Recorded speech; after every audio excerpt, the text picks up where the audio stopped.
Would you support a mandatory retirement age of 75 for U.S. House, U.S. Senate, U.S. Supreme Court justices, and if not, why? 70. And as for president, no one can run over 65 FFS. Get with the program, folks, just retire. I think cognitive tests should be mandatory after the age of 70 for elected officials. The results should be made public as well. Terms limits for all of them, including the Supreme Court, would be fairer.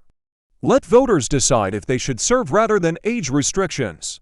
Yes, we need people who are in good mental shape to lead the country, and at around that age cognitive decline becomes more noticeable in many people. I support it for 65. Then for the House and Senate, if they were voted in at 65, they could serve out their one and final term. What movie is a 10-10? City of God. I can't really explain why because I haven't studied films and stuff. Alien 1979. 12 Angry Men. Every time I watch it, I find new details to admire. Edit the 1957 version and be sure to check out 12 Angry Men analysis. Our movies comments for YWZV and 12 Angry Men analysis spoilers. UTM source share UTM medium Android app UTM name ANDROIDCSS UTM term 1 UTM content share button by Sherbrek. 12 Angry Men 1957. Somehow a movie about 12 guys arguing in a closed room is absolutely riveting. I really like One Flew Over the Cuckoo's Nest. My cousin Vinny. What is the worst video game you have ever played? In general, Superman 60 for recently DMC to while playing through the series. Both games are just as bad as people say they are. League of Legends. Call of Duty Vanguard. Bubsy 3D. It was PlayStation 1's attempt to replicate the side-scroller brought into the 3D world feel of Mario 64, but it was dogshit. Awful controls, choppy graphics, and worst of all, Bubsy never shut up with obnoxious catchphrases.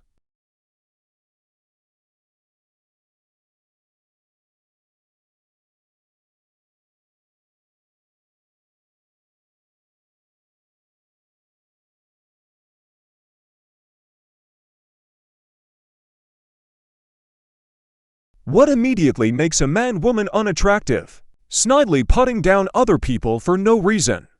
Especially if the other person was talking about something they're passionate about. That shit hurts my soul. Speaking down to someone else in order to get the group's attention. Laugh. How they treat others. Ignorance and a wish to stay that way instead of improving. When they think they know everything are always right. Years ago, before meeting a blind date for the first time, she told me over the phone that she hoped that I didn't wear glasses because she found them unattractive and couldn't see herself dating a guy with glasses. So, I met her later. And she wore glasses. I find hypocrites unattractive now. They say they don't like dinosaurs. Not being interested in anyone outside of themselves. A sense of entitlement.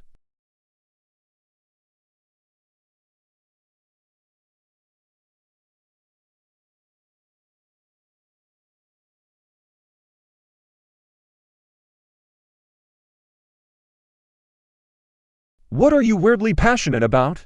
People watching. Right now, crochet. It's something about twisting yarn around for hours upon hours and suddenly you made something.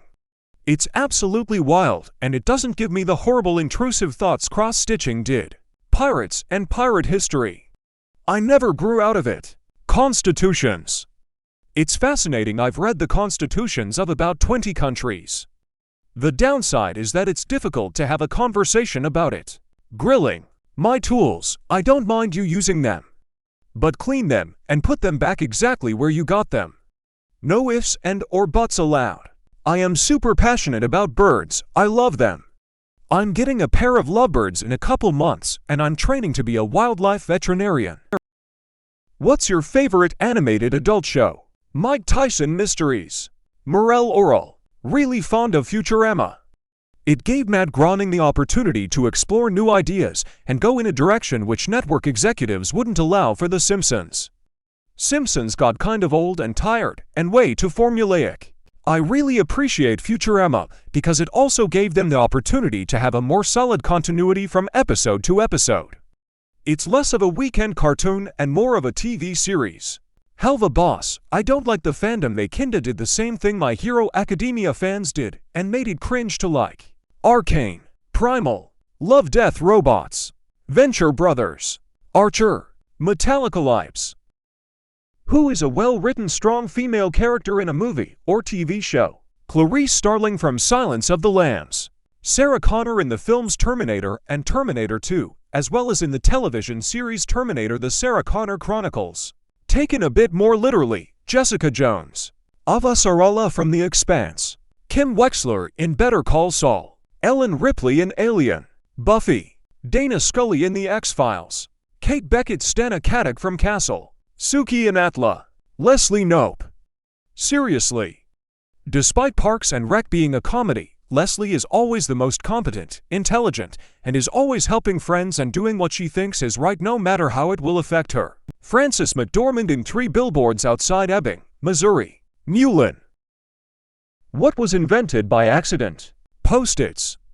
They were looking for a strong glue and produced a weak one, but the secretaries of the inventors pointed out that it was ideal for making removable notes. Penicillin. But it wasn't invented, just discovered by accident. Velveeta cheese was a byproduct that was considered waste. Someone noticed that factory workers were dipping bread into that vat of byproduct during lunchtime. From there, Velveeta was born. Also, margarine was originally developed as supplemental chicken feed, but various recipes kept killing chickens. So, it was repurposed for human consumption.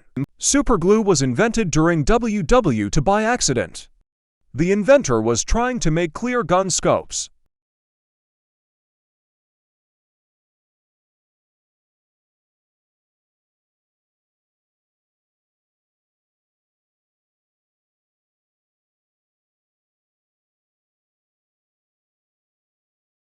What is your favorite Christmas movie? The original cartoon version of The Grinch Stole Christmas. I'm 26 and watch it with my mom every year lol. White Christmas is just so dreamy and gorgeous. Gremlins. Muppet Christmas Carol. Home Alone. Scrooged. Rudolph the Red-Nosed Reindeer. I relate to him because when I was a kid, I was a misfit. Klaus. Love Actually. Jingle All the Way. Charlie Brown Christmas. Nightmare Before Christmas because I love stop motion. Christmas Vacation. Polar Express. The animation can come off as creepy, but the story is great. Nightmare Before Christmas. I go back and forth between A Christmas Vacation and A Christmas Story. I could watch both non-stop.